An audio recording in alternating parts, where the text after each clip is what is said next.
Everyone, क्या हाल चाल है आप सभी के। तो गाइज आज क्लास 12th का रिजल्ट अनाउंस हुआ है और हमारे साथ है तुषार, जिनके क्लास 12th में 91% आए हैं और हर सब्जेक्ट में अच्छे आए। मुझे मैथ्स का पता है, मैथ्स में भाई के 95 आए, बाकी का रिजल्ट तो भाई आपको बताएंगे।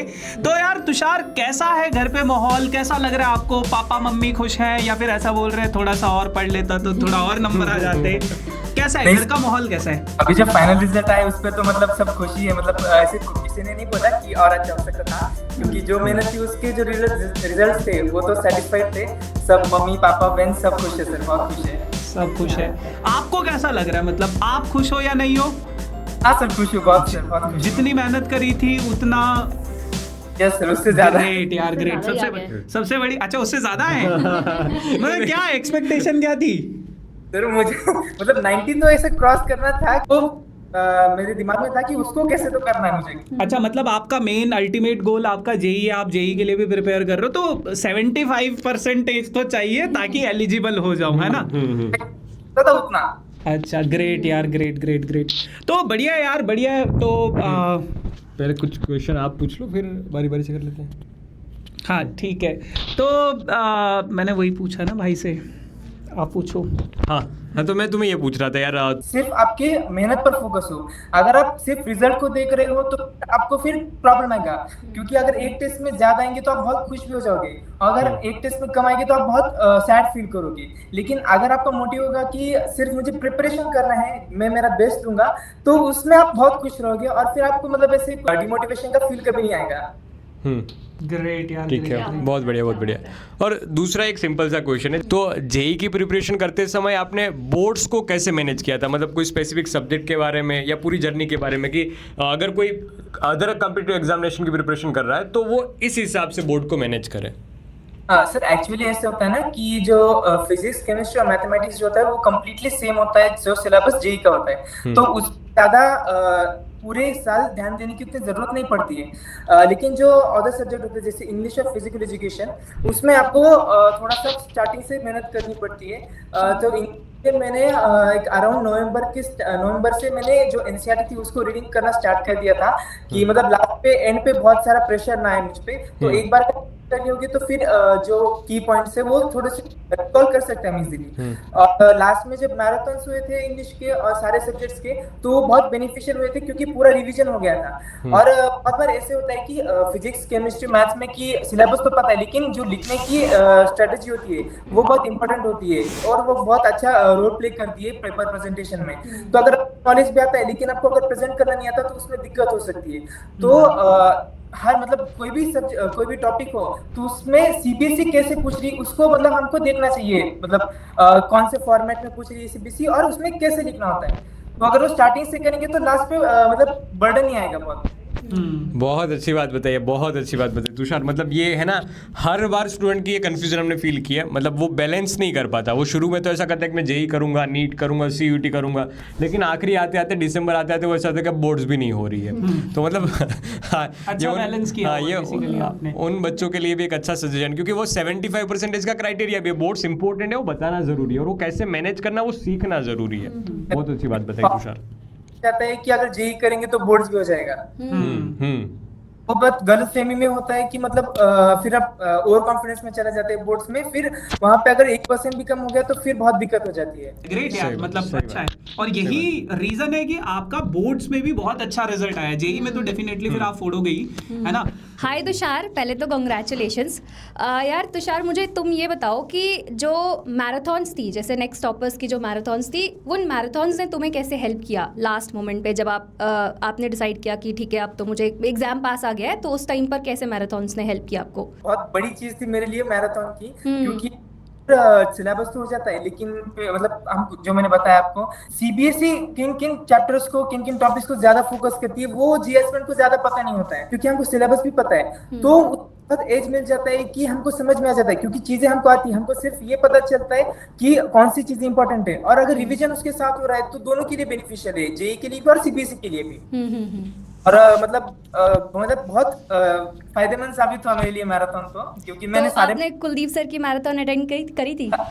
करी तभी थी। तो उसके इतने अच्छे मार्क्स आए हैं। तो आपने सुबह 4 AM वाली मैराथन जो थी, मतलब जो रिवीजन क्लास होती है, वो भी अटेंड करी थी हमारी? की थी वो। अच्छा, अटेंड की थी, तो उससे कुछ फ़ायदा मिला आपको? क्या बात है यार, सही है, बहुत बढ़िया। तो ग्रेट यार, ग्रेट। मतलब ठीक है, बहुत अच्छा आपका रिजल्ट है। मेरे को बस एक चीज़ आपसे जाननी है जो कि आपके जूनियर्स के लिए काफ़ी ज़्यादा बेनिफिशियल होगी।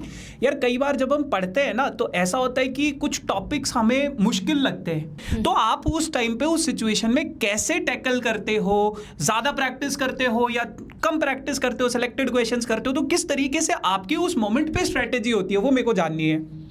सर अगर इसमें मतलब डिपेंड करता है कि आपके पास टाइम कितना है। अगर आपके टाइम ज्यादा है तो आप जो भी डिफिकल्ट चैप्टर्स है उन पे आपको टाइम देना चाहिए। और मैं ऐसे ही करता था जब मेरे पास था कोई भी अगर डिफिकल्ट चैप्टर, जैसे अब आपने बताया कैलकुलस था, फिर प्रोबेबिलिटी था, उसको वो रिक्वायरमेंट है उसकी कि उसको ज्यादा टाइम देना पड़ेगा उस चैप्टर को, क्योंकि हमें उससे अंडरस्टैंडिंग करनी है। क्योंकि क्वेश्चन सॉल्व करने जैसा कुछ नहीं, लेकिन हमको सिर्फ दिमाग लगाना उसमें।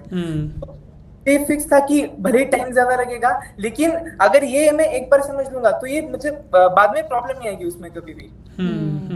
तो बेसिकली उस टॉपिक को स्किप नहीं करना है, उसमें और ज्यादा अगर टाइम है तो इन्वेस्ट करो। और यही हम साल भर बच्चों को भी बताते हैं कि यार अभी स्टार्टिंग है तो आप मतलब पढ़ो, अभी अच्छे से जितना टाइम लगा सकते हो लगाओ। एंड में तो यही होता है सर, इंपॉर्टेंट बता दो बस, है ना?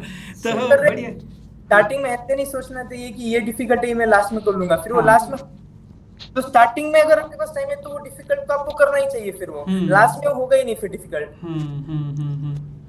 तुषार, ये बताओ कि जो बच्चे नए नए अभी क्लास 11 से 12th में आए होंगे, जैसे आपने भी वो जर्नी देखी, आपने वो फेज देखा हुआ है कि जैसे 10th में से 11th में आना एक बहुत बड़ा जंप हो जाता है। सिलेबस हर चीज़ में, मतलब सिलेबस बढ़ जाता है, डीपनेस बढ़ जाती है, हर चीज़ बढ़ जाती है। वो आपने फील किया होगा, और हर वो क्लास 11 का बच्चा फील करके आ रहा है अभी क्लास 12th में।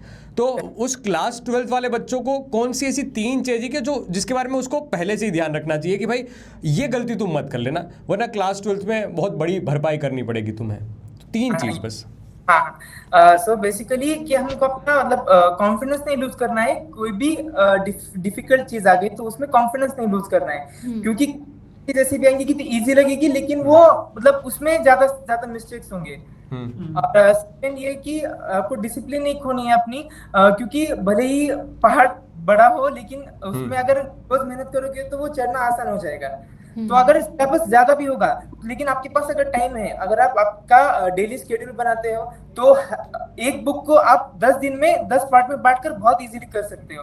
तो एक मेरा माइंडसेट था कि अगर बड़ी भी चीज है तो उसमें टुकड़ों में करेंगे हम तो बहुत इसमें हो जाएगी और आपको पता भी नहीं चलेगा।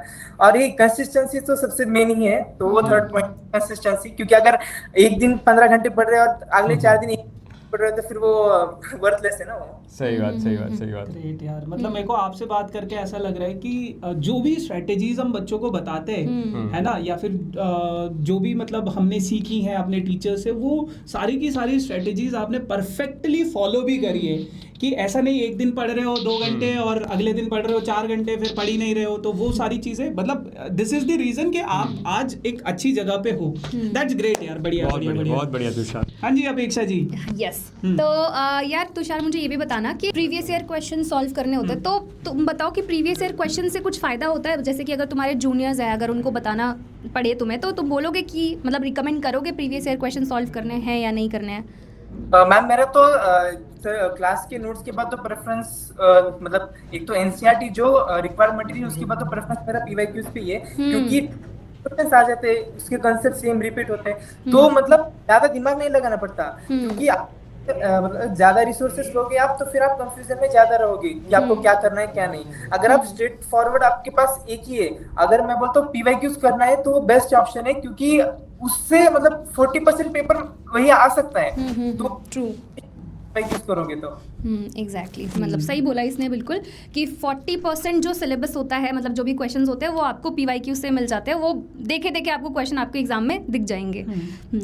एक चीज़ मेरे को जाननी है कि देखो मतलब ठीक है, पढ़ाई वढ़ाई तो होती रहती है, सीरियस होते हैं हम एग्ज़ाम टाइम पे। अभी रिजल्ट आ गया, अभी मस्त चिल कर रहे हो आप, क्या क्लास के टाइम पे जब मतलब आप हमारे लेक्चर्स वगैरह देखते थे, या मतलब कोई ऐसा मोमेंट आप हमारे साथ शेयर करना चाहो जो आपको याद हो, जो आपको शायद हमेशा के लिए याद रहे, या फिर मतलब कुछ ऐसी चीज़ें जो कुछ अलग हुई हो, मतलब मजाक हुआ हो, या फिर कुछ मैंने मतलब या किसी ने भी डांट दिया हो, या कुछ वैसी सी कोई मेमोरी आपको अगर याद हो जो आप शेयर करना चाहो कि अरे यार भैया उस दिन कुछ खतरनाक हुआ था, आपकी पक्का आपकी बीवी से लड़ाई हुई थी इसलिए आप गुस्से में थे, ऐसा कुछ याद है या कुछ हुआ हो?